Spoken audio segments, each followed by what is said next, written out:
పౌలు గారు తిమోతికి రాసినటువంటి 2వ పత్రిక 4వ అధ్యాయము 7వ వచన భాగం మనం చదువుబోతున్నటువంటి యొక్క వచనం ఏంటంటే ఒక నిబద్ధత కలిగినటువంటి క్రైస్తవుడికి ఇది ఒక మంత్రం లాంటిది అనమాట.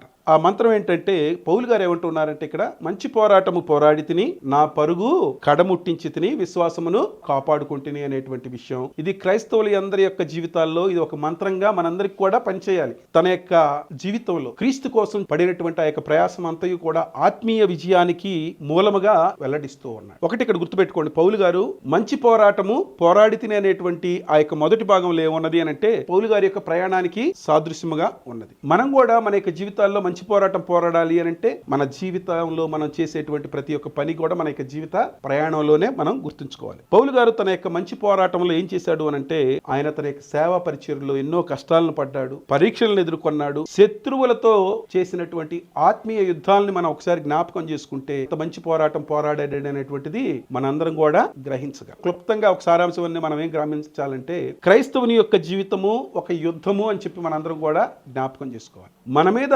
గెలవాలని చెప్పి సాతానుడు ప్రయత్నం చేస్తూ ఉన్నాడు, కానీ సాతాన్ని ఓడించాలి అనేటువంటి ప్రయత్నంతో, ఎందుకంటే నా కొరకు ప్రాణం పెట్టినటువంటి క్రీస్తు ఆ యొక్క సాతానును ఓడించినటువంటి వాడిగా ఉన్నాడు. నా కొరకు ప్రాణం పెట్టినటువంటి క్రీస్తు మరణాన్ని కూడా జయించినటువంటి వాడిగా ఆయన ఉన్నాడు. కనుక అట్టి ధైర్యంతో నేను కూడా మంచి పోరాటమును పోరాడాలి. ఇది మన ప్రయాణమును గుర్చినటువంటి మంత్రం. రెండవది ఏమంటూ ఉన్నాడు అంటే పౌలు గారు అక్కడ నా పరుగును కడముట్టించి తిని అని అంటూ ఉన్నాడు. అంటే పరుగు అని అంటే ప్రియ సహోదరి సహోదరులారా ఆత్మీయ పోరాటం. పౌలు గారు తన జీవితానికి దేవుడు ఉద్దేశించినటువంటి ప్రణాళిక ప్రకారం తాను పూర్తిగా నడిచినట్లు ఇక్కడ వెల్లడి చేస్తూ ఉన్నాడు. అంతకుముందు పౌలు గారి యొక్క జీవితం ఎలా ఉన్నది, తర్వాత దేవుని చేత పట్టబడిన తర్వాత దేవుని యొక్క ఉద్దేశము, దేవుని యొక్క ప్రణాళిక పౌలు యొక్క జీవితంలో ఎలా ఉన్నది అనేటువంటిది పౌలు గారు సంపూర్ణంగా నెరవేర్చాడు. గనుకనే ఎన్ని శోధనలు వచ్చినా, బాధలు వచ్చినా, శ్రమలు వచ్చినా, హింసలు కలిగినప్పటికీ కూడా పౌలు గారు ఏం చేశారు అంటే అక్కడ తన యొక్క పరుగుని ఆత్మీయ జీవితాన్ని తాను